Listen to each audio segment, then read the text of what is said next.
سبحان الله وبحمده عدد خلقه ورضا نفسه وزنة عرشه ومداد كلمته. الحمد لله رب العالمين والصلاة والسلام على أشرف الأنبياء المرسلين سيدنا ومولانا محمد صلى الله عليه وسلم ببركة والكرامة سلطان الأولياء سيدنا شيخ قادر الجيلاني وبشفاعة نبينا ومولانا محمد صلى الله عليه وسلم بإذن الله ورضا الله يا الله يا الله إنك على كل شيء قدير. خصوصا على Imam Suyuti Al-Mahalli Al-Fatihah. Alhamdulillahirabbil alamin arrahmanir rahim maliki yaumiddin. Iyyaka na'budu wa iyyaka nasta'in ihdinas siratal mustaqim. Siratal ladzina an'amta 'alaihim ghairil maghdubi 'alaihim waladdallin. Sebelum kita buka kajian, sesuai janji untuk malam ini kita akan mengkaji ini tentang dunia jin. Mungkin nanti kaitannya dengan masalah ibadah.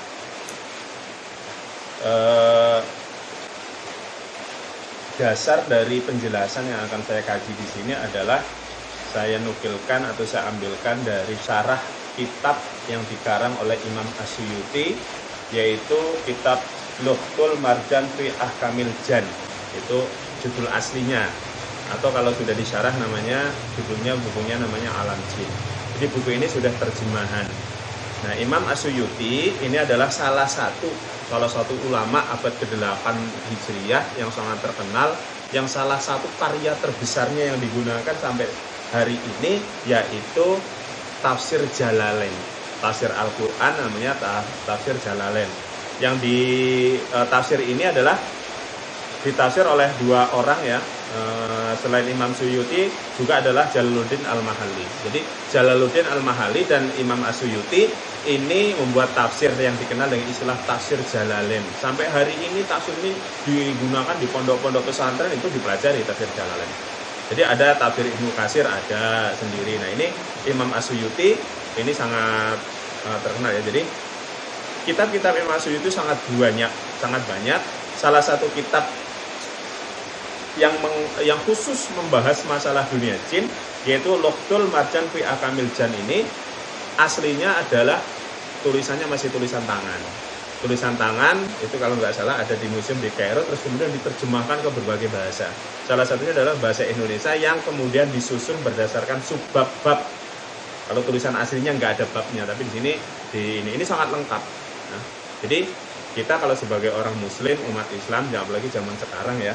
Zaman sekarang yang dunia teknologi makin tinggi, makin lekat dengan dunia gaib, apalagi kaitan dengan jin, yang jadi masalah adalah kadang membahas dunia jin itu tidak disandarkan pada Al-Quran, hadis, dan riwayat-riwayat. Ya. Orang langsung saja karena anggapannya memiliki kemampuan gaib, memiliki kemampuan supranatural, bahwa jin begini, begitu. Itu bagi saya bukannya salah, keliru. Kelirunya apa? Pahami dulu Al-Quran, pahami hadis, pahami berbagai macam riwayat, baru kamu eksplor. Jadi sudah ada dasarnya, apa yang kamu dari ilmu ini nanti dikembangkan gitu loh maksudnya. Jadi tidak melulu bahas masalah dunia jin itu berdasarkan pengalaman pribadi, bisa jadi itu malah banyak kelirunya nanti. Maka ingatlah kembali kepada Al-Quran dan hadis dan riwayat-riwayat tabiin, para sobat sampai tabiin terus kemudian sampai pada alim ulama. Banyak sebetulnya pembahasan itu. Ya. Mulai dari yang ringan sampai yang termasuk berat. Salah satu yang termasuk lengkap adalah kitab ini. Kitab yang dikarang Imam As-Suyuti. Nah, kalau kita sudah bahas, kita sudah memiliki dasar pemahaman teoritas tentang dunia jin berdasarkan Quran, hadis, dan riwayat, baru kamu eksplor ke dunia jin itu seperti apa. Nanti agar tidak ada namanya ketimpangan, baru yang kamu temui itu nanti ada dasarnya untuk disamakan. Apakah metode ini, maksudnya ketika kamu itu nanti belajar masalah dunia supranatural terus berkaitan dengan dunia jin, biar kami itu nggak gampang disesatin itu maksudnya. Karena dunia itu mereka sangat lekat dengan penyesatan, Makanya Al-Quran, hadis dan riwayat ini jadikan dasar dulu. Apa yang kamu temui kalau sudah punya ini, loh kok nggak sama, kok nggak ini begini, kamu ada rasa curiga gitu. Makanya selama ini saya mengeksplor dunia-dunia supranatural kaitannya dengan dunia jin, itu ya sandingannya ke belakang dulu. Pahami di Qur'annya, pahami di hadis, pahami riwayat-riwayatnya. Jadi mau nggak mau nanti kita sedikit-sedikit bisa, oh ternyata ini nggak sesuai dengan syariat, oh gini, oh nanti kamu bisa menyimpulkan, oh ternyata ini arah-arahnya penipuan, oh ini arah-arahnya penyesatan oleh para jin. Nah, itu pentingnya mempelajari hal-hal ghaibiyah dari tingkat dasar, yaitu memahami dunia. Nggak usah kan supranatural tingkat tinggi-tinggi dulu, dari yang dasar-dasar dulu, yaitu memahami dunia mereka berdasarkan Quran hadis. Nah, untuk menghormati Imam As-Suyuti, terus kemudian Jalaluddin Al-Mahali, terus kemudian ulama-ulama yang lainnya yang mengsarah kitab-kitab yang berkaitan dengan jin, kita tadi sebagai Al-Fatihah. Dan sebagai penghormatan di Al-Quran pun Allah sampai membuat satu pembahasan khusus dunia jin, yaitu surat Al-Jin, yaitu surat ke-72. Kalau sampai sekarang orang masih nggak percaya tentang adanya jin, ya berarti kamu munafik gitu kan. Lalu di Al-Quran jelas ada gitu kan. Oke, untuk menghormati dan bagi rasa syukur kita dan mohon barokah dari Allah untuk bisa memahami dunia mereka, kita baca dulu ya surat Al-Jin, surat 72. Saya baca. A'udzubillahi minasyaitonirrajim. Bismillahirrahmanirrahim.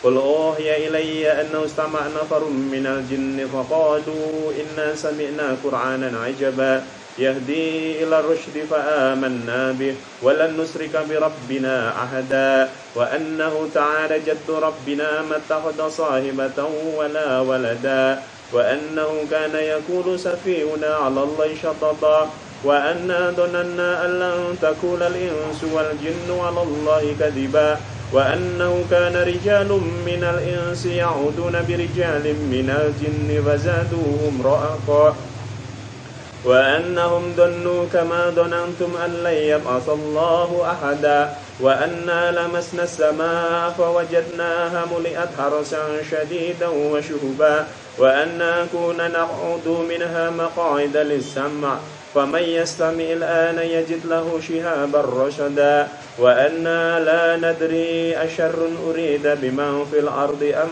أراد بهم ربهم رشدا وأنا منا الصالحون ومنا دون ذلك كنا طرائق قددا وأنا ظننا أن لن نعجز الله في الأرض ولن نعجزه هربا وأنا لما سمعنا الهدى آمنا به فمن يؤمن بربه فلا يخاف بهشا ولا رهقا وأنا منا المسلمون ومنا القاسطون فمن أسلم فأولئك تحروا رشدا وأما القاسطون فكانوا لجهنم حطبا وأن لو استقاموا على الطريقات لأسقيناهم ماء غدقا لنفتنهم فيه ومن يعرض عن ذكر ربه يسلكه عذابا صعدا وأن المساجد لله فلا تدعوا مع الله أحدا وأنه لما قام عبد الله يدعوه كادوا يكونوا عليه لبدا قل إنما أدعو ربي ولا أشرك به أحدا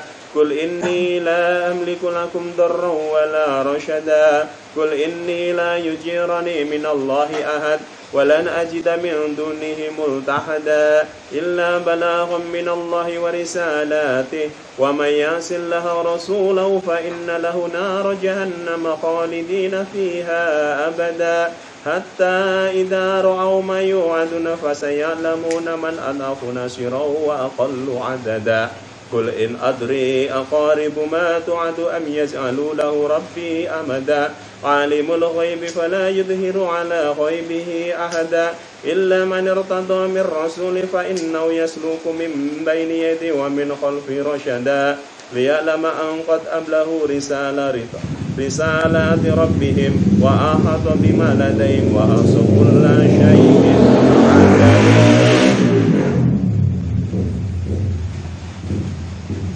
Sadaqallahul Azim. Itu adalah surat Al-Jin yang surat ke-72. Ini adalah sebagai ungkapan rasa syukur kita ya, bahwa kita juga mencari barokah dari Allah. Moga-moga dengan kita mempelajari ini, mengkaji ini, ada manfaatnya. Nah, jadi kalau yang ini yang nonton di YouTube biasanya ditunggu-tunggu kan bolangnya, yang ditunggu-tunggu aksinya, yang ditunggu-tunggu eksplornya. Ya itu biar nontonnya di channel lain.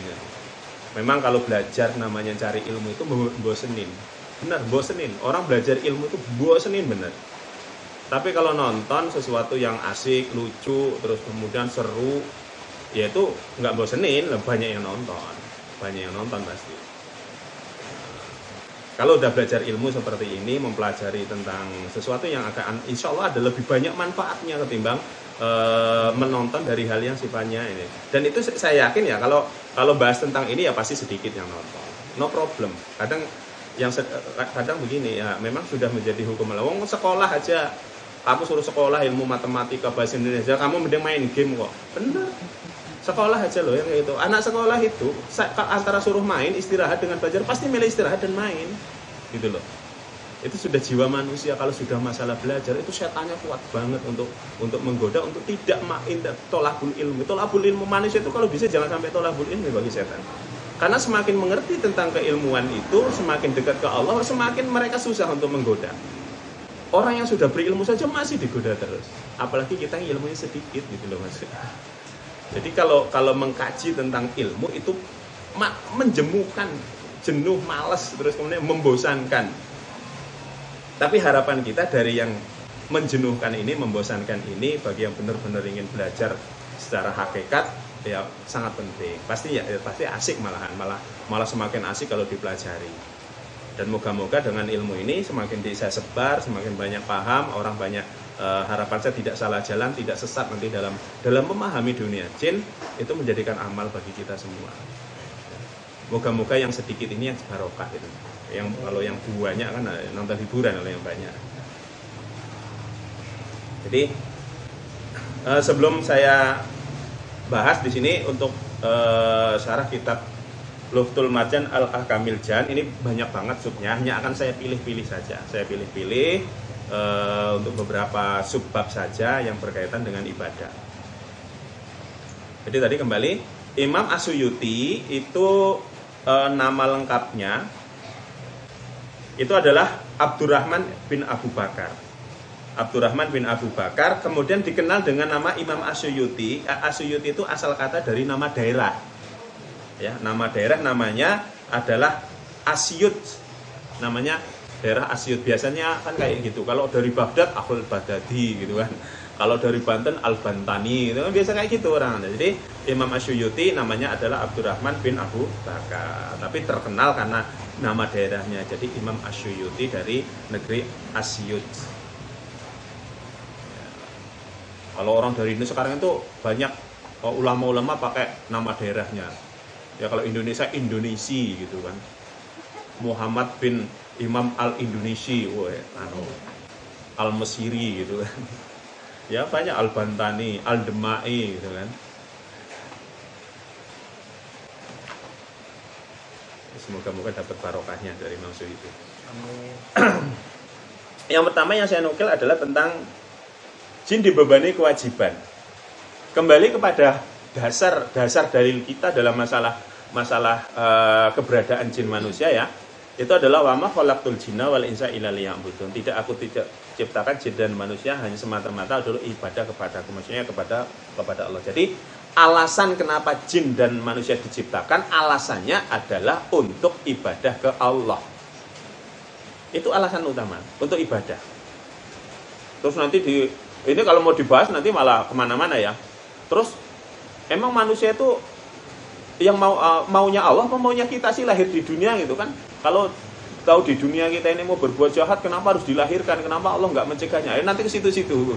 Pokoknya intinya gini lah. Itu bab itu yang dibahas adalah bab takdir gitu ya. Karena membahas bab takdir itu sangat luas gitu ya.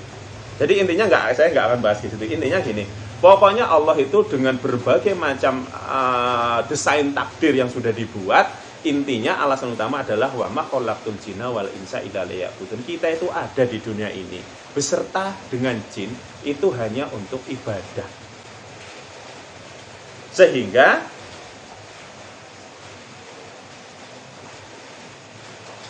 Menurut Ibnu Abdul Bar menyatakan bahwa jin dibebani kewajiban dan masuk yang disuruh sebagaimana firman Allah dalam surat Al-An'am. Hai golongan jin dan manusia dan seterusnya. Terus kemudian di Ar-Rahman maka nikmat Rabb kalian berdua yang manakah yang kalian dustakan. Terus kemudian Al-Qadhi Abdul Jabbar berkata, kami tidak mengetahui perbedaan pendapat di kalangan peneliti bahwa jin termasuk mukallaf. Mukallaf itu maksudnya orang yang terbebani karena kewajiban. Kalau kita itu standarnya orang mukallaf itu kalau udah balik kan. Kalau manusia itu sudah balik, maka dia menjadi mukallaf, wajib. Segala sesuatu yang berkaitan dengan wajib menjadi wajib. Wajib menunaikan perintah, wajib meninggalkan larangan, namanya mukallaf.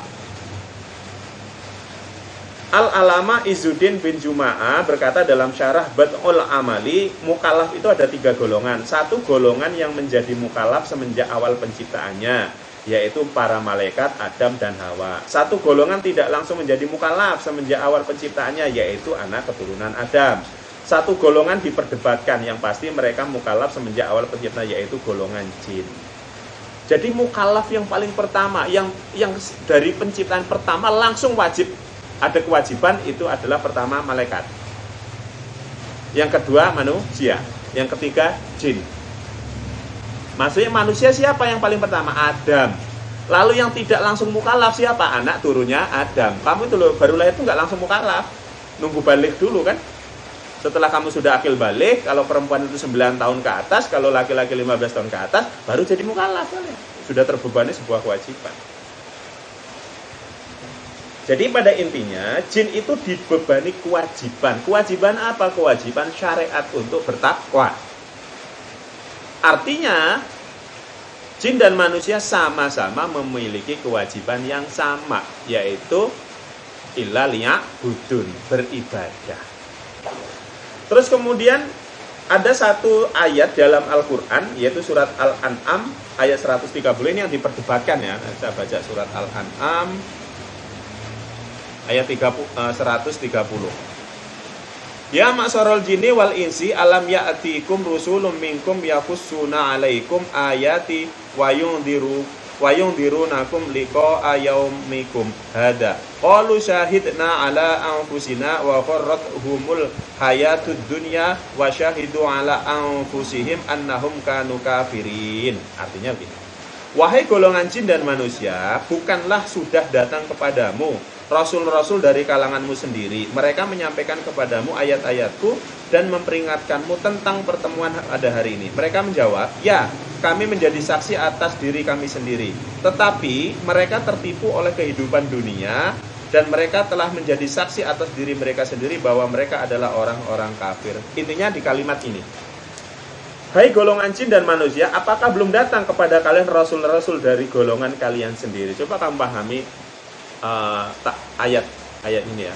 Apakah hai golongan jin dan manusia, apakah belum datang kepada kalian rasul-rasul dari golongan kalian sendiri? Ini kalau nggak paham tentang tafsir, maksudnya itu nggak memahami, langsung dibaca terjemah begini, ini keliru, nganggapnya begini loh nanti. Ini akan jadi perdebatan. Berarti ada golongan rasul dari bangsa jin dan manusia kan? Allah kan nanya, apakah belum datang? Ya. Apakah belum datang kepada kalian rasul-rasul dari golongan kalian sendiri? Berarti seolah-olah Allah tuh nanya ke manusia dan jin, apakah belum datang rasul dari golongan kalian sendiri? Pertama golongan manusia, dua golongan jin. Jadi seolah-olah ada rasul dari golongan manusia, ada rasul dari golongan jin gitu loh. Sehingga nabi itu menjadi dua bentuk, ada nabi dari manusia, ada nabi dari golongan jin. Ini menjadi perdebatan. Menjadi perdebatan. Tapi ya, banyak jumhur ulama, jumhur itu kesepakatan banyak ulama yang dimaksud rasul ya. Kalau rasul di umat manusia itu Rasulullah, nabi dan rasul. Adam, Idris, Nuh, Soleh sampai Muhammad itu rasul yang diturunkan untuk kaum manusia.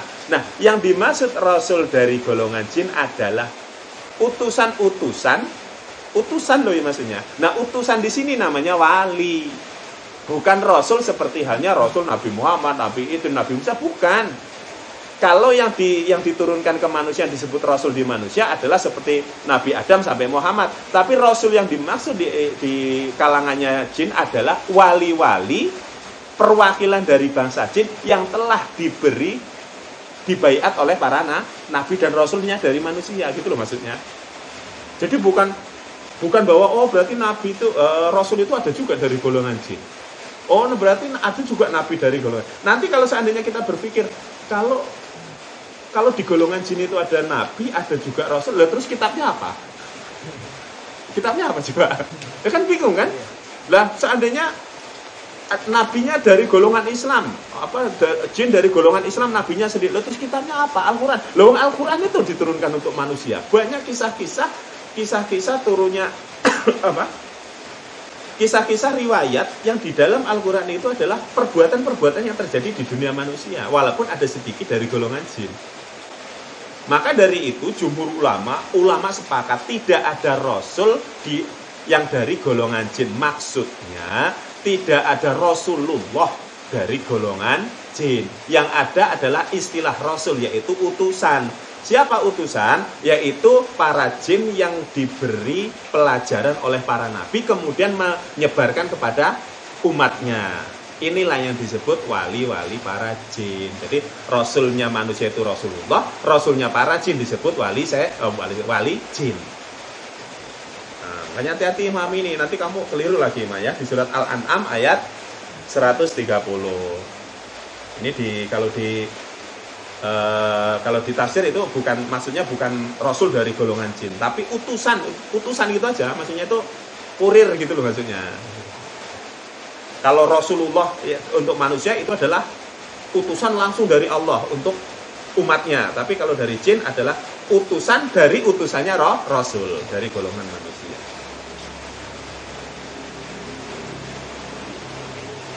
Ini sesuai salah satunya saya nukil dari Ibnul Munzir mentahrid dari Ibnul Jurais tentang firman Allah, rasul-rasul dari golongan kalian sendiri. Dia berkata artinya utusan para rasul. Lalu dia membaca ayat, ketika pembacaan telah selesai mereka kembali kepada kaumnya untuk memberi peringatan. Ini surat Al-Aqaf ya. Jadi dasarnya bahwa yang dimaksud rasul dari golongan jin itu hanya sekedar utusan dari nabi, bukan utusan dari Allah. Itu disandarkan kepada surat Al-Aqaf ayat 29. Nanti saya baca.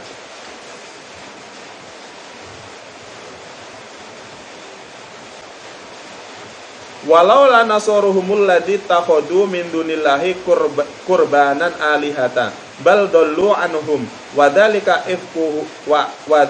ifkuhum wa ma kanu yaftarun. Ini 28. Wa id sarafna ilaika nafaram minal jinni yastami'unal qur'ana falamma hadaruhu qalu ansitu qallama qudiya wallau ila qaumihim mundirin.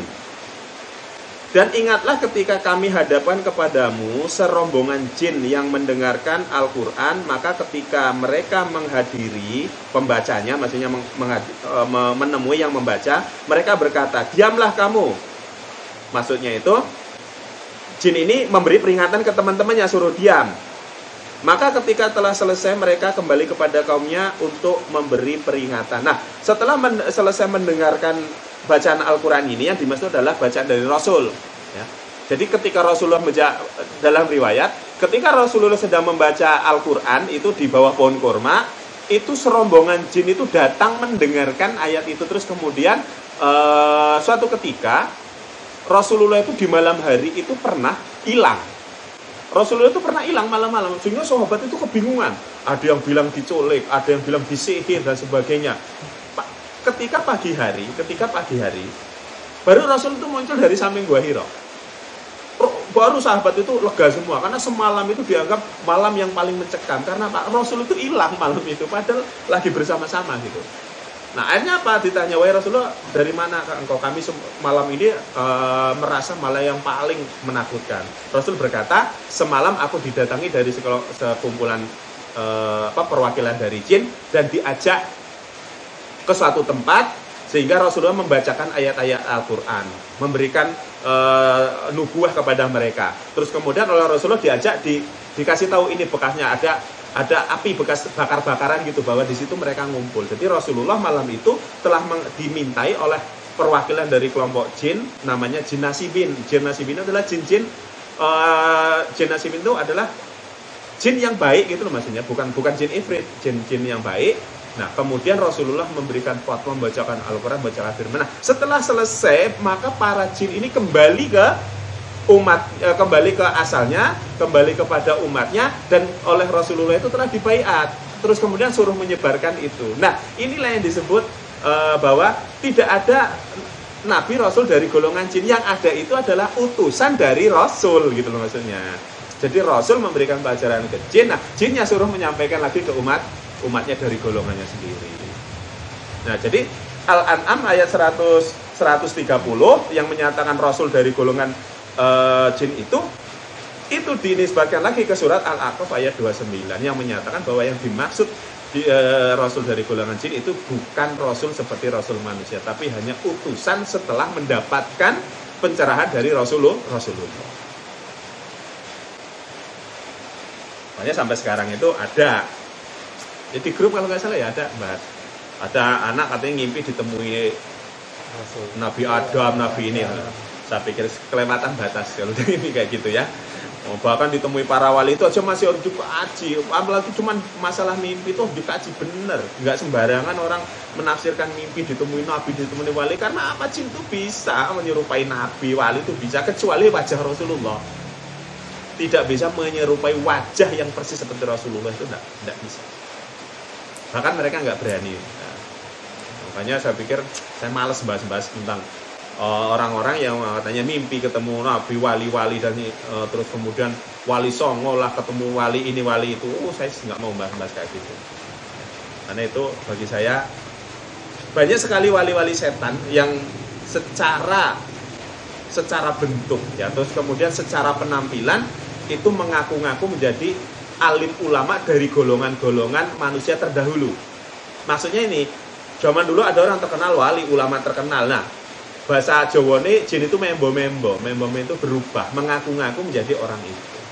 Sehingga ketika orang bermimpi tentang bertemu orang-orang di masa lalu, itu harus dikaji dulu, nggak boleh sembarangan langsung menafsirkan bahwa dia benar ketemu.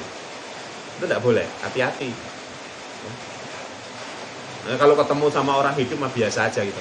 Orang kalau orang misalnya gini, malam ini saya tidur, ketemu Diki masih hidup, kamu biasa aja kan, nggak terlalu mempermasalahkan. Yang jadi masalah kalau Diki mati terus kamu ngimpi ketemu Diki gitu loh, umpamanya gitu loh maksudnya. Kamu jadi masalah kan karena dia mati, padahal ketika hidup juga bisa mimpi gitu loh. Terus apa bedanya? Sama-sama ketemu di mimpi, masih hidup. Ketika kamu bermimpi ketemu orang yang masih hidup, kamu biasa aja loh, nggak pernah bahas, iya kan? Nah, ketemu orang yang sudah mati loh malah dibahas.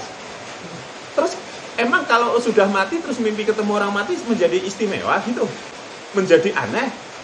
Malah yang aneh itu orangnya masih hidup, kamu malah mimpi ketemu dia. Loh, orangnya masih ada. Sekarang ditanya, kamu semalam datang nggak ke mimpi saya? Malah jawab, lo nggak tahu saya tidurnya. Orang itu kan malah kayak gitu kan. Coba pakai ini dulu, paham nggak maksud saya? Jadi kalau bahas masalah mimpi, ketemu orang-orang terdahulu masa lalu, entah itu ngaku syekh, ngaku nabi, ngaku wali, dan sebagainya, itu jangan langsung buru-buru kamu mentafsirkan bahwa kamu bertemu dengan wujud, mungkin rohnya orang-orang yang sudah nanti. Jangan. Ditafsir dulu, dikaji dulu, jangan langsung. Kalau kamu ketemu, orang masih hidup aja bisa kamu ketemu mimpinya gitu maksudnya. Bisa ketemu mimpi dengan orang yang masih hidup, kamu biasa aja, nggak pernah bahas. Ketika dibahas, ya coba tanyain ke orang yang kamu impiin. Ya mungkin dia tanya nggak ngerti, saya semalam juga tidur nggak mimpiin kamu, bisa jadi kayak gitu kan. Ya itu sekarang agar otak kamu itu tidak terlalu terbawa mimpi-mimpi yang berkaitan dengan gaib, yang mikirnya kayak gitu. Kalau orang masih hidup aja bisa jadi bunga tidur, ini orang udah mati jadi bunga tidur. Agar kamu itu tidak tertarik untuk bahas ke situ gitu. Takutnya kamu disesatkan nantinya. Pokoknya mimpi ini salah satu trik wali-wali setan yang paling mudah sekali menarik orang, itu mimpi. Memang paling mudah. Jadi proses mimpi atau perkara mimpi ini menjadi salah satu jalan favorit Pak wali-wali setan untuk menyesatkan manusia. Munculnya rasa penasaran, munculnya rasa ingin tahu, munculnya, ini gimana, so ketemu begini-begini. Walaupun tidak semua mimpi itu buruk, ada mimpi-mimpi yang hasanah, mimpi baik juga banyak.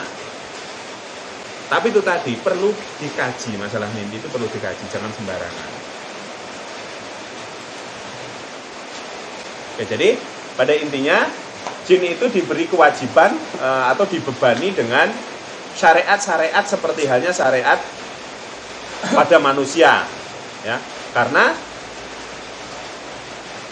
para jin juga mendapatkan perintah-perintah melalui rasul dari golongan manusia itu dari ketika saat ini adalah berarti dia harus mengikuti perintah-perintah sesuai dengan syariat Islam.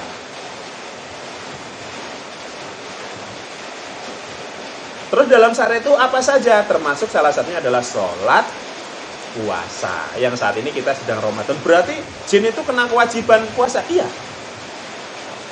Jin itu wajib puasa? Ya wajib. Karena sudah menjadi syariat. Ya, menjadi syariat kewajiban. Terus mungkin kamu nanya, buka sahurnya gimana? Saya mikir kayak gitu kan. Kalau sudah bahas jin itu pasti begitu. Kalau jin itu puasa, terus itu bukanya gimana? Soalnya saya paham lah apa yang ada dalam diri orang yang dengar kayak gini. Nah, untuk membahas masalah makanan jin, itu ada pembahasannya sendiri, ada babnya sendiri ya. Mana saya cari.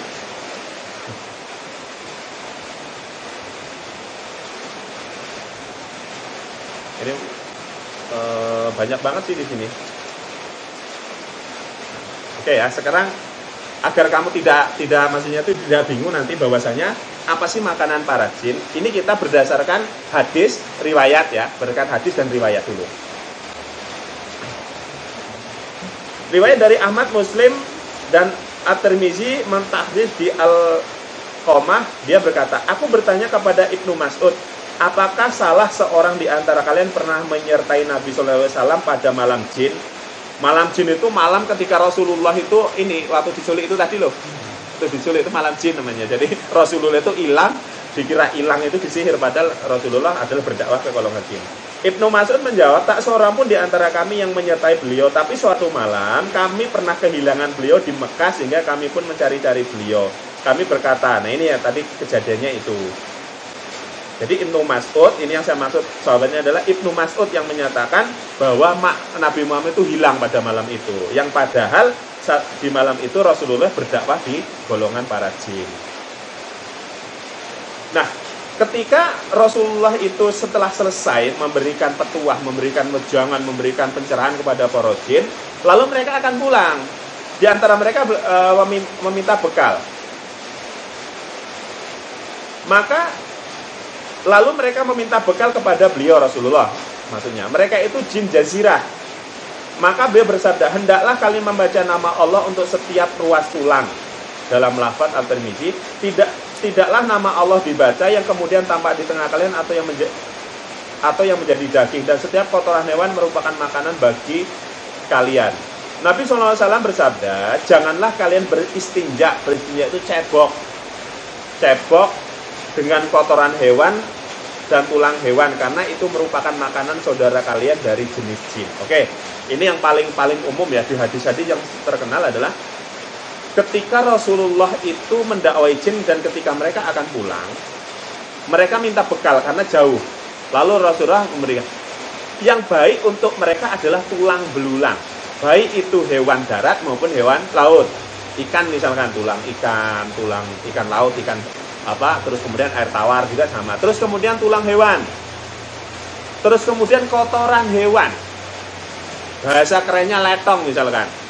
Kotoran sapi, kotoran unta, kotoran kerbau, kotoran kambing gitu ya. Nah, itu adalah makanan halal bagi para jin. Jin muslim terutama. Nah, bukannya itu kotor gitu kan? Bahasa kamu bukannya itu kotor. Lalu Nabi membaca, kalau itu dibacakan bismillah, tulang-tulang itu bagi jin itu menjadi daging yang memang dipahami oleh jin itu sendiri gitu, bukan untuk manusia. Kalau untuk manusia gawat kamu, tukang daging nggak laku, ada tulang bismillah jadi daging. Ini berlaku hanya untuk mereka karena keistimewaannya ya, karena itu tadi keistimewaan Rasulullah termasuk itu memberikan cara kepada para jin ketika mereka ingin makan, maka carilah tulang belulang hewan yang kemudian jika dibacakan bismillah akan menjadi daging. Terus yang kedua adalah kotoran hewan. Kotoran hewan itu hewan-hewan halal ya, seperti unta, kerbau, kuda, maka itu akan menjadi yang serupa dengan kurma. Jadi menyerupai bentuk kurma. Jadi jangan kamu bahasa masa jin mangani letong itu kan enggak loh maksudnya. Atau misalkan tulang dimakan, bukan kayak gitu maksudnya.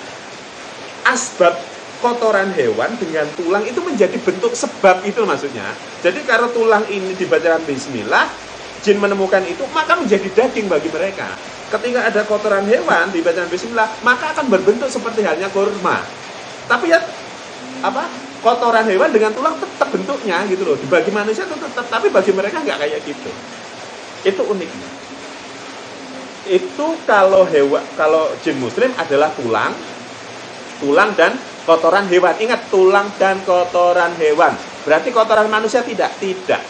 Jin muslim tidak memakan kotoran manusia. Lalu siapa yang memakan kotoran manusia? Yaitu jin-jin fasik, jin kafir.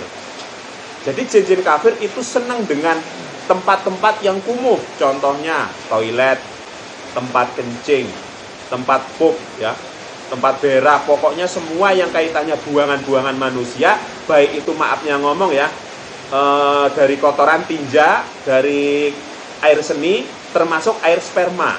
Itu sama. Itu disukai oleh para jin kafir. Menurut riwayat. Tapi jangan kamu berpikir pengen lihat loh ya. Jangan berpikir pengen lihat nih. Jin kafir itu akan berdesak-desakan,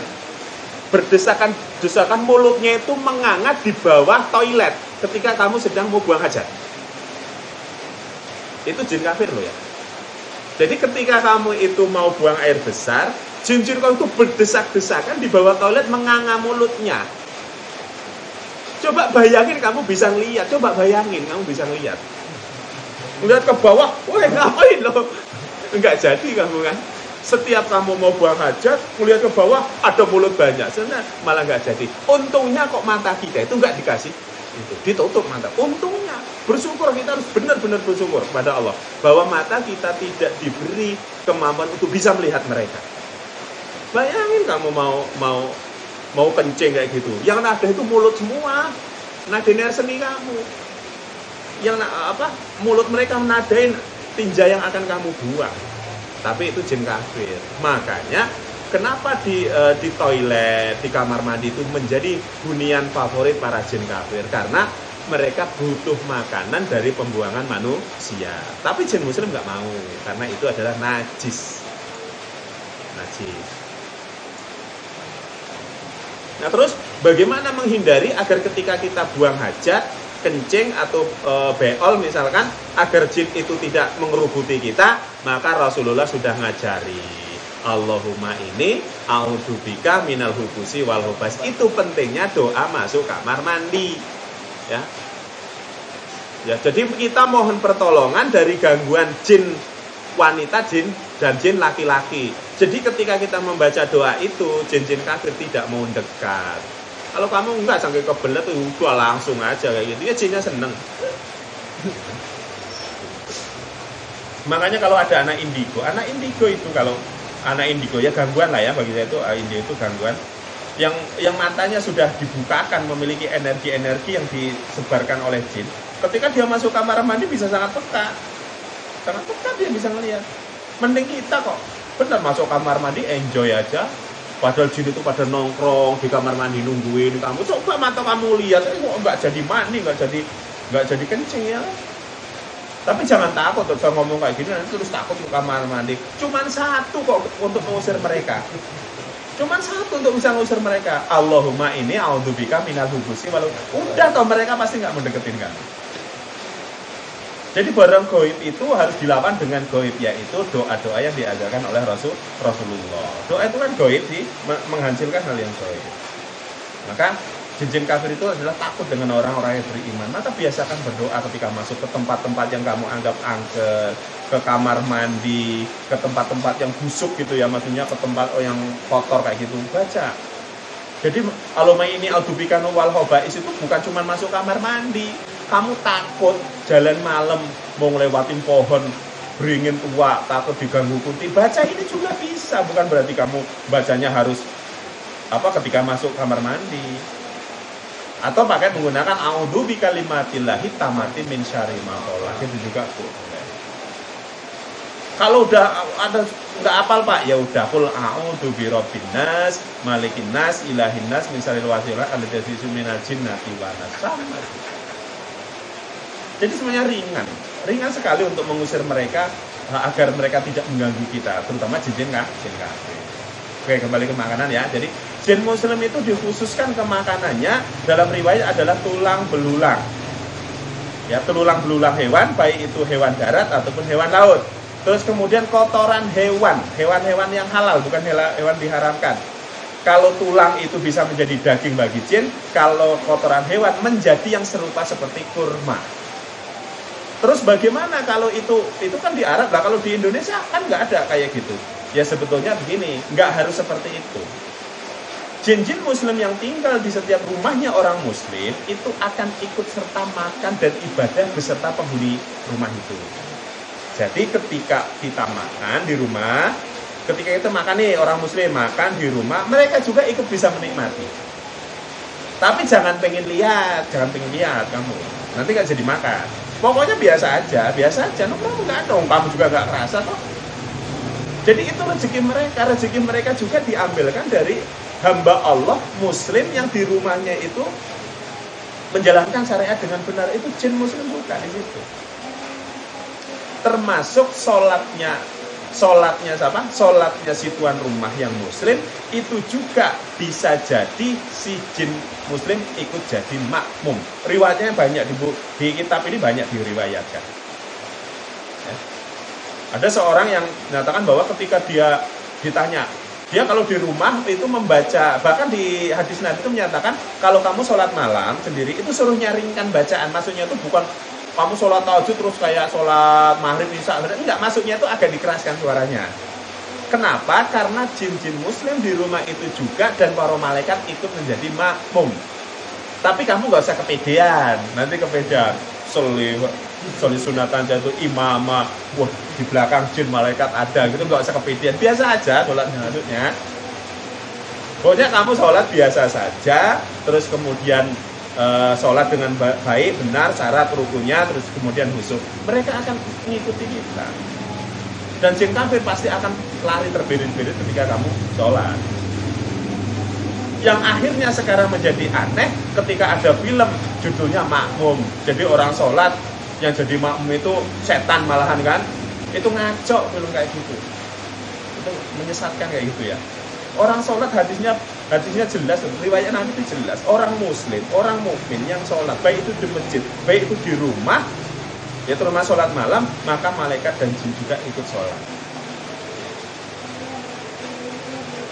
Oke, jadi itu tentang makanan. Nah, jadi makanan yang dimakan oleh umat Islam, seorang mukmin orang muslim di rumah kita, jin juga bisa menikmatinya.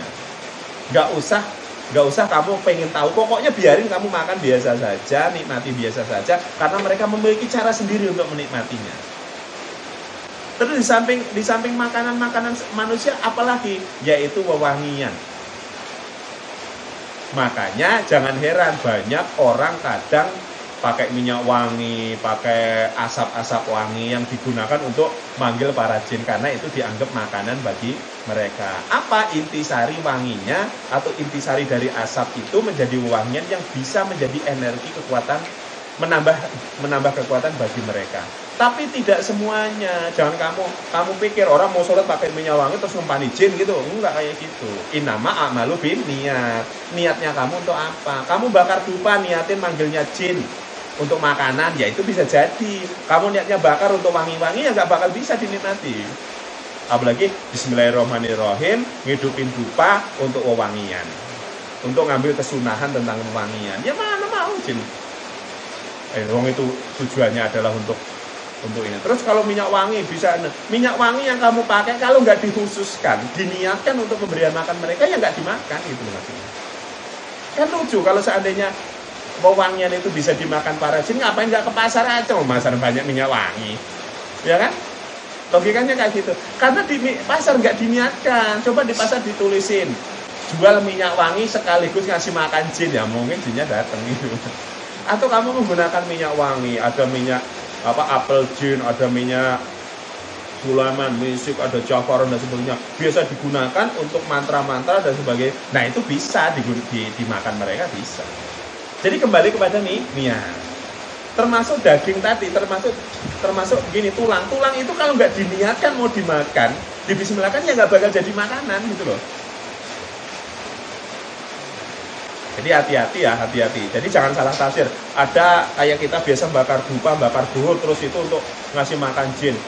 Pak, tapi itu kan biasa digunakan oleh orang agama lain seperti orang Hindu, orang Buddha itu di pura, terus orang Konghucu juga pakai dupa. Lalu terus kenapa kalau orang lain juga bakar dupa, kita bakar dupa kok salah? Emang ikuti mereka? Apa kalau orang Cina, Konghucu biasa bakar dupa, orang Hindu, orang Buddha bisa bakar dupa, kita juga bakar dupa, berarti sama dengan mereka. Sekarang saya tanya, kamu pakai celana levis, orang Kristen, orang Hindu, orang Buddha pakai celana levis, kamu terus ikuti mereka? Mau kayak gitu? Kan enggak toh? Ada orang Hindu, orang Kristen, orang Buddha, orang Konghucu makan mie ayam. Kamu juga makan mie ayam. Terus kamu mau nyama, kamu jadi orang Kristen, Hindu, Buddha, apa makan mie ayam sama kayak mereka? Ya nggak kayak gitu. Karena beda ketika kita orang Islam itu menggunakan wewangian sebagai kesunahan, ya, bukan untuk menyembah-nyembah, bukan sebagai perantara untuk nyembah-nyembah, maka beda niatnya. Kalau di Arab membakar dupa itu jarang, yang ada membakar buhur. Nah sedangkan di Indonesia ini paling banyak dupa. Karena apa? Sebenarnya dupa itu sebenarnya buhur yang padat. Buhur itu yang ditabur di areng yang biasa saya gunakan. Itu buhur namanya. Itu wewangian untuk mewangi-wangi ruangan. Terus kemudian ketika sholawatan diambil kesunahan wanginya.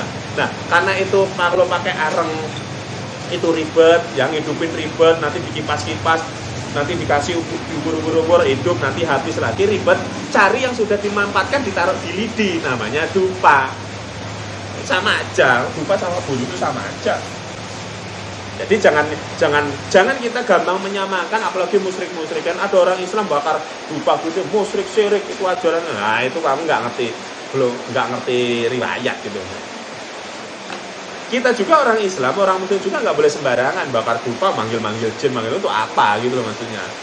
Kecuali kamu memang sudah ngerti dunianya, punya khusus. Kalau yang nggak ngerti, belum pernah belajar, belum pernah ngerti ilmunya, ya nggak usah lah belajar mencoba-coba bakar-bakar kayak gitu. Yang tujuannya adalah untuk manggil mereka. Ya saya biasa mancing jin, mau nggak kasih makannya gitu main. Bagi saya cuma main-main untuk mereka. Saya tuh nggak merasa mereka, saya tuh terkesima dengan mereka itu enggak. Ya pokoknya ngasih aja, nggak ada istilah sedekah itu enggak. Mau nggak makan tuh untuk kamu gitu kan maksudnya. Ya biasa aja, sama aja saya ngasih makan kucing, ngasih makan ayam, ngasih makan itu sama, saya anggap kayak gitu.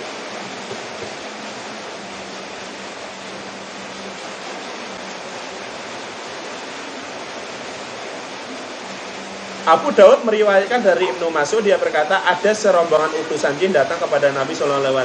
Saya berkata, hai Muhammad, laranglah umatmu beristinja dengan tulang dan kotoran hewan, karena Allah telah memberi rizki bagi kami pada tulang dan kotoran hewan, maka beliau melarang hal itu. Nah, jadi jin ini minta tolong kepada Rasulullah untuk umatnya melarang jangan sampai istinja itu cebok tapi dengan batu biasanya kan, batu kering. Kalau bahasa Jawa ini peper lah namanya. Kalau orang Eropa, Amerika kan kalau cebok pakai kertas tisu kan, pakai tisu nggak pakai air. Indonesia kan pakai air. Istinjanya kita yang benar memang pakai air seharusnya. Tapi kalau nggak ada air bisa menggunakan batu. Nah, karena sama-sama kering, ya tulangnya sudah kering, bisa digunakan intinya itu nggak boleh, haram hukumnya ya.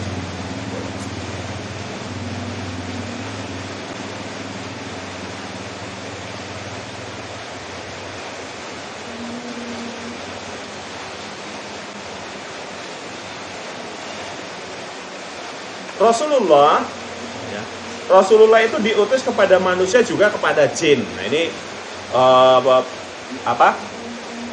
penekanan bahwa kembali bahwa tidak ada rasul dan nabi dari golongan jin untuk jin. Tak satu pun golongan Islam menentang bahwa Allah mengutus Nabi Muhammad SAW kepada golongan manusia dan jin. Ini pula penafsiran hadis. Ada sebuah hadis yang bunyinya adalah Bu'istu ila ahmari wa aswadi. Bu'istu ila ahmari wa aswadi. Aku diutus kepada yang merah dan yang hitam. Wasimah bin Musa meriwayatkan dari hadis Ibnu Abbas dari Nabi SAW, beliau bersabda, ursiltu ilal jinni wal insi wa ila kulli ahmarin wa aswadin. Aku diutus kepada golongan jin dan manusia, kepada setiap yang merah dan yang hitam. Ibnu Abdul Bar berkata, tidak ada perbedaan pendapat di kalangan ulama bahwa Muhammad SAW diutus kepada manusia dan jin sebagai pemberi kabar gembira dan peringatan. Yang demikian ini merupakan kelebihan Rasulullah dari semua nabi. Nah, jadi dalam seriwayat Rasulullah menyatakan bahwa Rasulullah itu diutus untuk golongan jin, juga untuk golongan manusia, kepada setiap yang merah dan yang hitam. Maksudnya itu kepada berbagai macam golongan.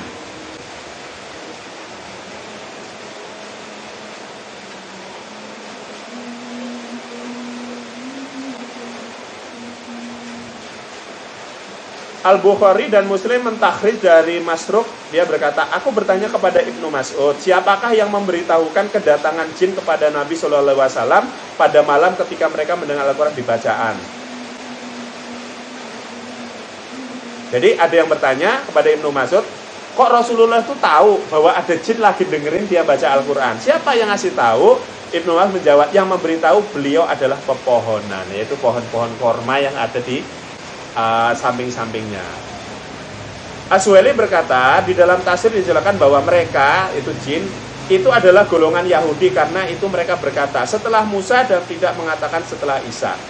Jadi maksudnya jin itu pernah menyatakan bahwa telah datang wahyu baru gitu ya, wahyu yang baru setelah Nabi Musa. Nah, ini intinya ternyata dari zaman Nabi Musa,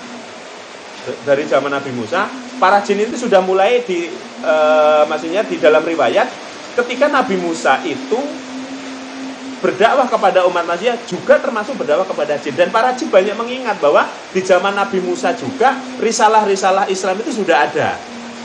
Tapi sebagian ulama ada yang menyatakan yang dimaksud setelah Musa berarti jinnya ini agamanya Yahudi. Setelah Musa, ingat setelah Musa. Kok Yahudi? Yehuda itu anaknya Musa yang kemudian menjadi dijadikan sebagai nama agama Yahudi bagi orang-orang Israel. Tapi Nabi Musa agamanya bukan Yahudi, Nabi Musa agamanya Islam. Justru ada Yahudi itu setelah Musa tidak ada. Dan keliru. Jadi ada orang menyatakan bahwa Nabi Musa itu agama Yahudi, padahal Yahudi ada setelah Nabi Musa, yaitu diambilkan dari nama anaknya, itu namanya Yahuda.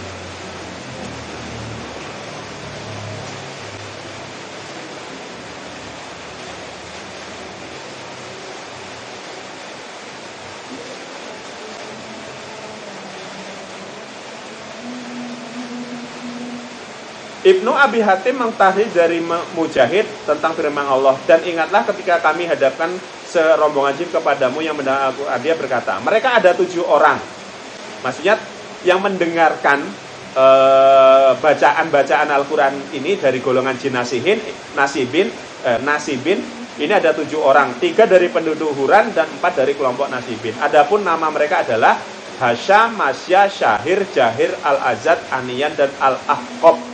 Loh, jin aja punya nama ya, keren-keren namanya. Hasyam, Masya, Syahir, Jahir, Azad, Aniyan, dan Al-Ahqab. Itu kata kowe bejo.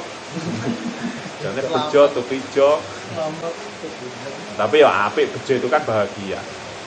Ibnu Abi Hatim mentakhrij di Ikrimah tentang ayat ini, dia berkata, mereka berjumlah 12.000 yang datang dari daerah Mausil. Maksudnya itu umatnya itu ada 12.000.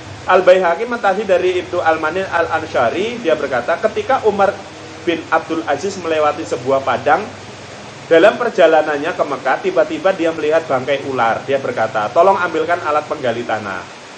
Lalu kemudian pengikutnya berkata, biar kami saja melakukannya, kata orang. Tidak, kata Umar bin Abdul Aziz. Lalu dia menggali tanah, membungkus bangkai ular itu dengan selembar kain dan menguburnya. Tiba-tiba ada suara pelan-pelan, tanpa diketahui siapa yang mengucapkan.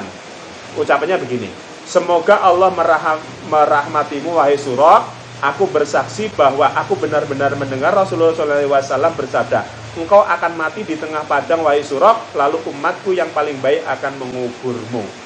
Lalu Umar ini bingung, Umar Ibnu Adis berbingung bertanya kepada asal suara itu, semua Allah merahmatimu, siapa engkau? Kemudian ada jawaban, aku seorang dari jin, dan ular yang sudah mati itu bernama Suraq.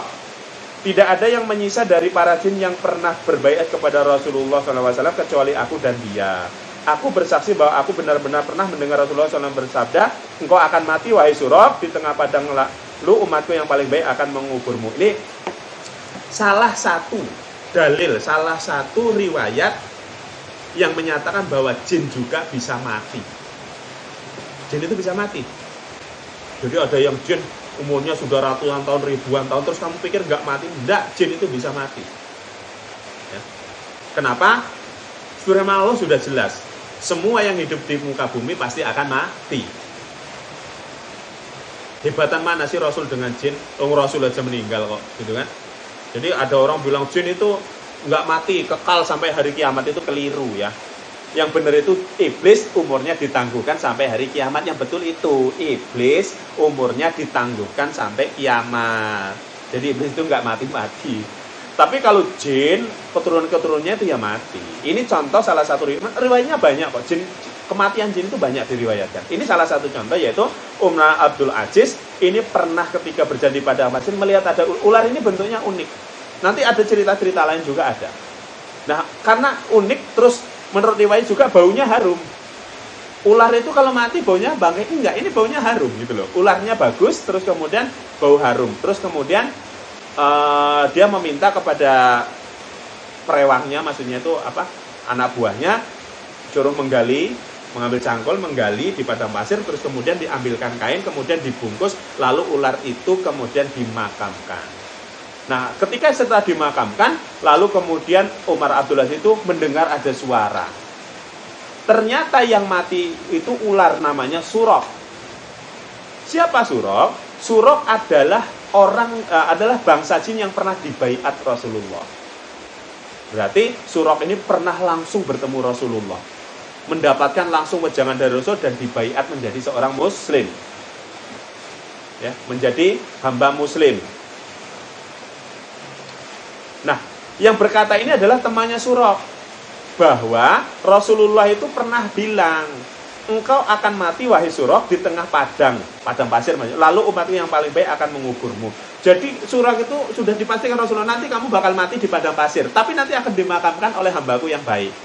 Ternyata benar kejadiannya. Temannya si Suraq, si jin Suraq inilah yang kemudian memberitahu kepada Umar Abdul Aziz.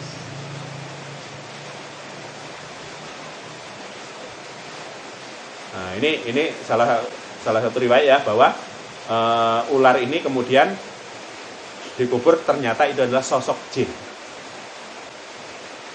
Kisah yang lain ya, Ibnu Salam menyebutkan dari Abu Ishaq As-Sabi'i dari syekhnya dari Ibnu Mas'ud, bahwa dia bersama orang sahabat sedang berjalan. Tiba-tiba datang angin kencang, lalu disusuli dengan hembusan yang lebih kencang lagi. Kemudian berhenti. Tiba-tiba di dekat mereka terlihat bangkai ular.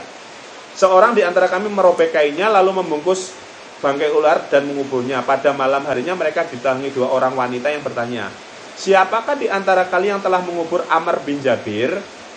Lalu kemudian sahabat bertanya, kami tidak kenal siapa Amr bin Jabir. Kemudian kedua wanita itu berkata, jika kalian mencari pahala, maka kalian sudah mendapatkannya. Ada golongan jin jahat yang memerangi jin mukminin hingga Amr terbunuh, yaitu ular yang telah kalian lihat dan kalian kuburkan. Dia termasuk salah seorang jin yang mendengar Al-Quran dari Muhammad SAW. Kemudian mereka kembali kepada untuk menyampaikan peringatan. Ini Amr bin Jabir Al-Jinni yang terkenal namanya ya. Nggak usah dipakai namanya ini. Ini nama jin. Amr bin Jabir Al-Jinni terkenal. Maksudnya Amr bin Jabir dari golongan jin. Oh, kamu terus pakai nama ini biar keren. Nggak usah pakai itu ya. Jadi di riwayat yang lain, jadi ada seorang sahabat, ya, ini dari kisah Ibnu Mas'ud juga, bahwa malam hari itu ada angin kencang. Terus kemudian ada angin kencang lagi. Setelah angin kencang, dia melihat ada seekor ular mati. Nah, kemudian ular itu sahabat merobek kain, kemudian dibungkus ular itu, kemudian dikubur. Dan ketika malamnya, pada malam harinya, ada 2 wanita datang nanyain tentang siapakah di antara kalian telah mengubur Ammar bin Jabir. Ya sahabat nggak kenal Ammar bin Jabir siapa, karena mereka cuma di situ. Ternyata yang dimaksud 2 wanita ini adalah ular yang dikubur oleh sahabat ini ternyata adalah sosok jin. Lalu wanita berkata, di dunia jin juga terjadi peperangan antara umat mukmin dan orang jin kafir. Yang ini bisa menjadi bukti bahwasanya sampai hari ini jin-jin mukmin atau jin-jin yang baik, jin nasibin itu selalu bertempur dengan jin-jin kufur, ifrit dan sebagainya. Itu bukan cuma di Arab, sampai di Indonesia sama. Perang jin itu ya sampai hari ini. Sampai hari ini itu masih namanya perang antara jin kafir dengan jin muslim itu selalu nggak ada habisnya sampai hari kiamat. Dan nanti di antara mereka ada yang mati, ada yang jin kafirnya mati, ada yang jin muslimnya juga mati. Nah, riwayat ini ternyata benar, ternyata ada ular yang namanya Ammar bin Jabir ini mati karena setelah terjadi peperangan dengan jin kafir. Nah, dari riwayat ini juga kamu bisa ambil hikmahnya bahwa ternyata jin juga bisa menyerupai wujud manusia kalau dia mau dan mampu. Ingat, mau dan mampu, karena tidak semua jin itu mampu menyerupai wujud manusia. Nah, 2 wanita yang mendatangi sahabat ini menyerupai bukan jin aslinya itu, menyerupai manusia yang kemudian bertanya kepada sahabat. Ya, tentang siapa yang mengubur Ammar bin Jabir al-Jinni. Jadi dari riwayat ini kamu bisa ngambil hikmah. Oh, ternyata jin itu bisa juga. Riwayat yang lain juga banyak bahwa jin itu bisa menyerupai manusia, itu riwayatnya banyak, bukan cuma ini. Ya, mungkin di pertemuan yang akan datang nanti saya rangkum ya. Kisah-kisah bagaimana jin itu bisa membo-membo, dalam bahasa Jawa itu membo-membo, menyerupai bentuk manusia. Tapi ingat, ketika jin itu memaksakan diri menyerupai bentuk manusia, maka itu kondisi terlemah jin. Makanya jin itu nggak mau, walaupun mereka bisa, ada yang bisa ya, nggak semuanya, ada yang bisa menyerupai manusia, mereka nggak mau sembarangan. Karena apa? Menjadi lemah. Sifat-sifat hukum dasarnya jin akan menjadi mengikuti sifat dasar manusia, yaitu mudah dibunuh. Itu bahayanya. Makanya kamu ketemu kunti gendruwo misalkan kayak itu. Kalau dia berwujud, kamu ada wujudnya, itu adalah kondisi paling dia itu sedang lemah-lemahnya. Karena dia memaksakan diri maujud itu loh. Memaksakan diri maujud itu membutuhkan energi yang sangat besar, akan mengikuti hukum-hukum alam nyata, mengikuti hukum alam wujud. Bisa terluka, ya kan? Bisa berdarah. Nah, makanya jin yang memaksakan diri maujud menjadi bentuk manusia itu adalah kelemahan mereka, menjadi sangat lemah. Malah kamu gampang bunuhnya gitu loh. Tapi kalau jin dalam bentuk aslinya kamu nggak lihat, ya susah kamu bunuh. Ya. Sama dengan begini, kamu itu jadi hebat, kamu bisa ngalahin hiu, yang penting hiunya di darat. Ya kan? Sekarang dibalik nih ya. Hiu itu hidupnya di air, di laut ya. Itu segede apapun lah, paus sekalipun, kamu saya yakin menang berantem dengan paus yang gede, yang penting pausnya di darat. Ya kan? Bisa? Sekarang dibalik. Kamu yang nyemplung laut, kamu berhadapan dengan hiu.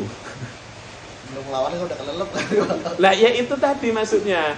Jadi alam itu beda-beda. Jangan memaksakan diri kamu masuk alam yang bukan alammu, karena apa? Menjadi kelemahanmu, gitu maksudnya. Ikan hiu hebat ketika di laut. Jadi nggak ada kekuatan ketika di darat. Oh, manusia hebat di darat, coba nyemplung di laut, tuh kan? Begitu juga jin itu, kalau di alam jin, di alam mereka itu hebat. Tapi kalau maksa jadi alam manusia itu konyol dia. Kamu juga sama. Kamu misalnya punya ilmu bisa masuk alam jin, ya kamu konyol namanya. Kamu bisa diajar mereka. Kamu itu bukan dunia kamu kok. Nah itu yang ini dari kisah ini kamu bisa ngambil hikmah ya, bahwa jin juga bisa menyerupai manusia karena memaksakan diri loh ya, mereka memaksakan diri agar bisa wujud seperti rupa manusia. Terus kemudian jin juga bisa mati. Jin juga saling bertempur antara jin fasik dan jin-jin muslim sampai hari ini.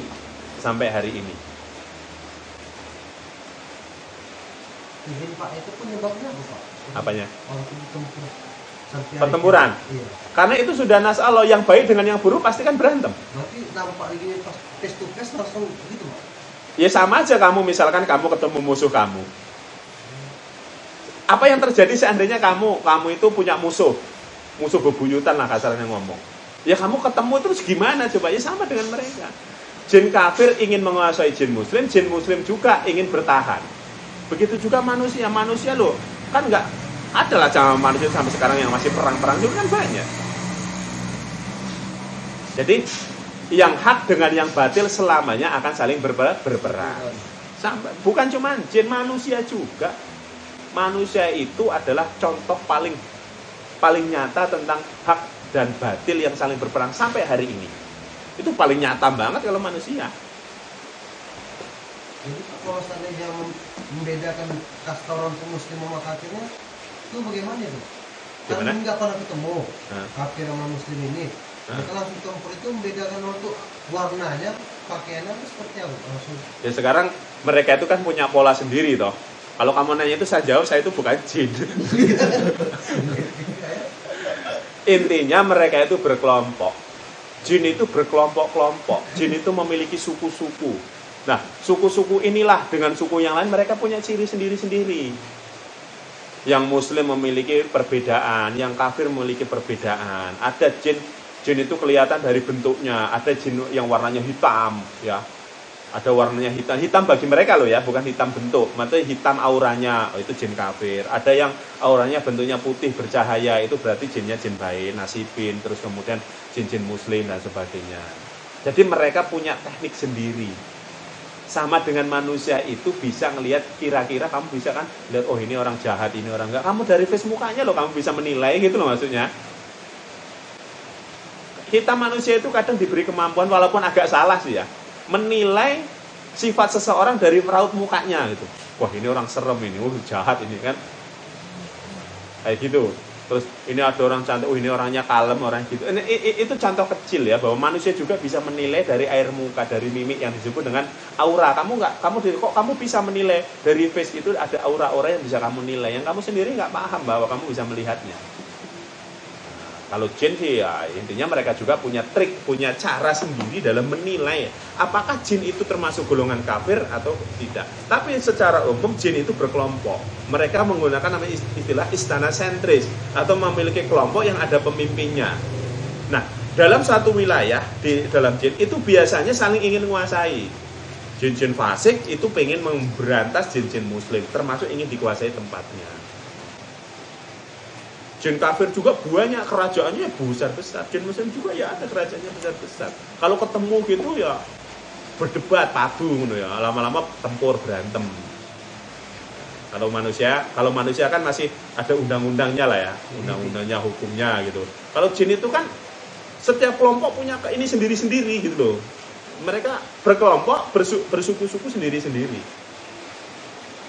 Tapi biasanya kalau kelompok yang terbesar adalah jin-jin yang memiliki raja, itu memiliki kelompok yang sangat besar.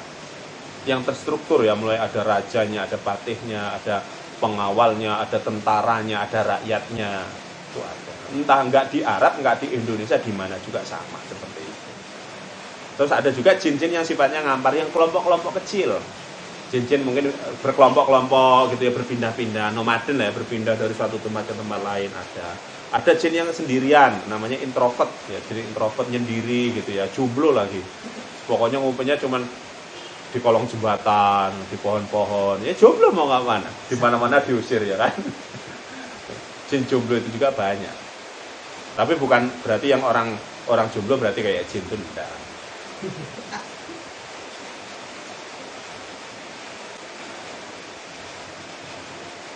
Terus dalam sekarang kayak bulan Ramadan, masalah makan tadi, jin itu makan tadi sudah saya terangkan ya, bagaimana jin itu makan ya.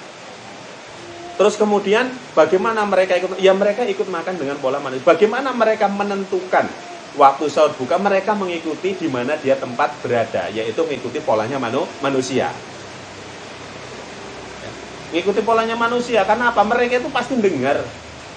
Jadi mereka itu bisa melihat pola tingkah mendengar manusia, tapi manusia tidak bisa melihat dan mendengar tingkah pola mereka. Jadi ya bagi mereka lebih gampang lihat kapan sih waktunya buka, tinggal nunggu adzan aja kok bingung. Makanya apa itu tadi makanan-makanan mereka sudah dijelaskan, termasuk yang paling istimewa adalah jin-jin muslim yang tinggal di rumah kita. Mereka akan ikut makan bersama kita, sholat ikut bersama kita. Tapi itu kembali nggak usah sok-sokan pengen tahu, malah nggak jadi makan gitu kan nanti. Atau sok-sokan walaupun nggak tahu, ayo jin pada ngumpul kita buka bareng buber, kamu sendirian makanannya banyak, dikira gila kamu. Pokoknya kamu makan di kita itu makan ya biasa aja, makan tuh biasa, buka biasa. Karena mereka itu ada caranya sendiri menikmati makanan dari makanan kita. Tetap makanan kita biasa aja kok, nggak akan berubah, gitu loh. Itulah istimewanya. Allah memberikan keistimewaan kepada jin-jin muslim yang tinggal di rumah kita. Nggak akan mengganggu kita, nggak akan menyusahkan kita, justru malah mendoakan orang yang tinggal di rumah. Makanya rumah itu jangan jadikan kuburan, itu yang diminta Rasulullah, jangan jadikan kuburan. Maksudnya apa? Kuburan itu bukan berarti kuburan, maksudnya adalah kuburan itu sepi dari membaca Al-Quran dan ibadah. Jin muslim itu tidak betah kalau di dalam rumahnya itu, di dalam rumah yang dia huni itu, penghuninya itu orang yang nggak mau ibadah itu nggak suka. Maka jin muslim itu akan sangat suka terhadap rumah-rumah yang di dalamnya adalah orang-orang ahli ibadah. Makanya kadang rumahnya orang ahli ibadah itu adem. Adem maksudnya itu betahin gitu ya. Betahin, rumahnya adem, orang-orangnya ramah, orang-orangnya baik gitu. Beda dengan rumahnya, udah rumahnya dukun, serem, banyak tengkorak gitu kan, banyak keris gitu, udah serem, orang malah nggak betah gitu. Mana jin kafirnya banyak pula kan. Jadi mereka, jadi pada intinya jin itu juga terkena syariat dasar, yaitu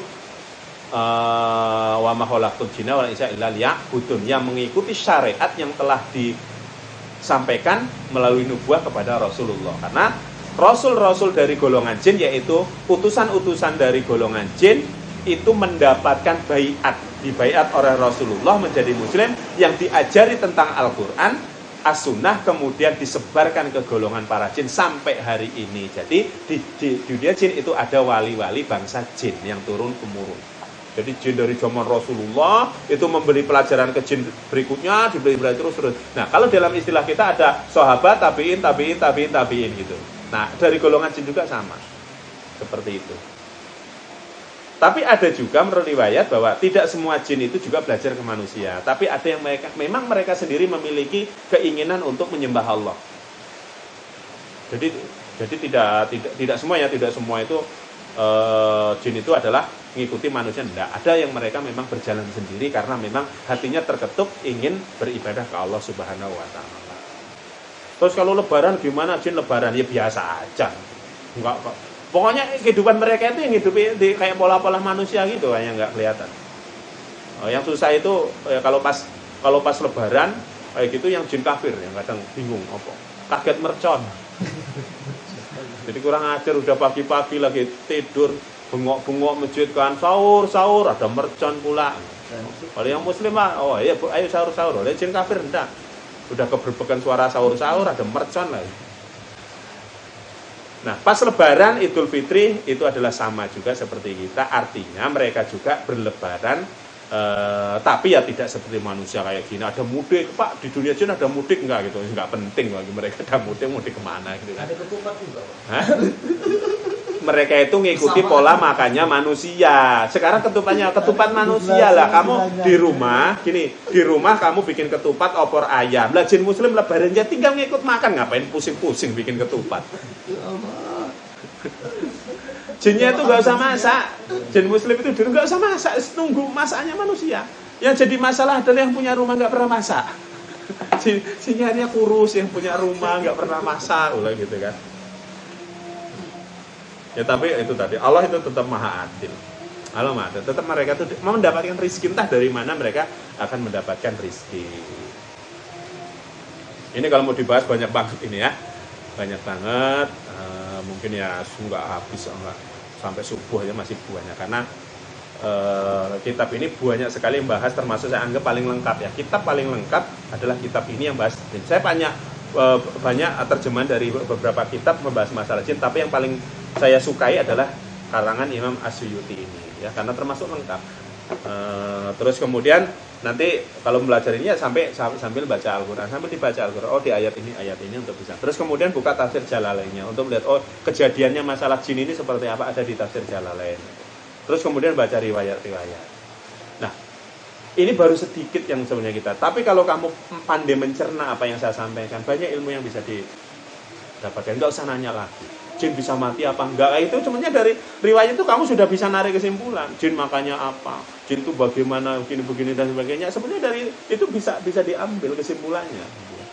Dan saya menggunakan ini bukan atas dasar pengalaman pribadi, tapi berdasarkan riwayat dari hadis, dari Al-Quran, dan dari sahabat tabi'in.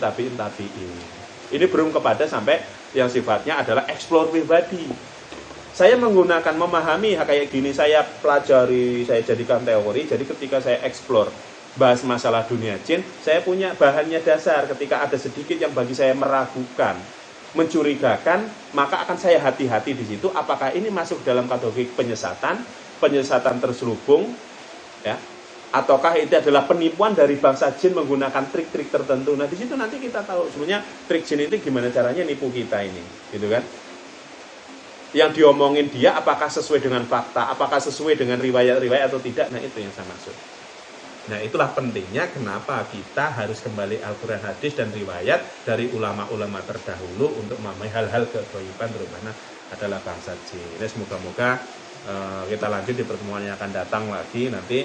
Jadi semakin kita bahas ini sebenarnya makin banyak pertanyaan-pertanyaan. Tapi kalau kita pandai mencerna ya sudah banyak sih. Pertanyaan-pertanyaan itu bisa terjawab. Kalau dari awal bisa mencerna ya bisa menjawabnya gitu kan. Bisa menjawabnya. Terus jangan menyamakan kehidupan jin itu selalu harus sama seperti kehidupan manusia gitu loh.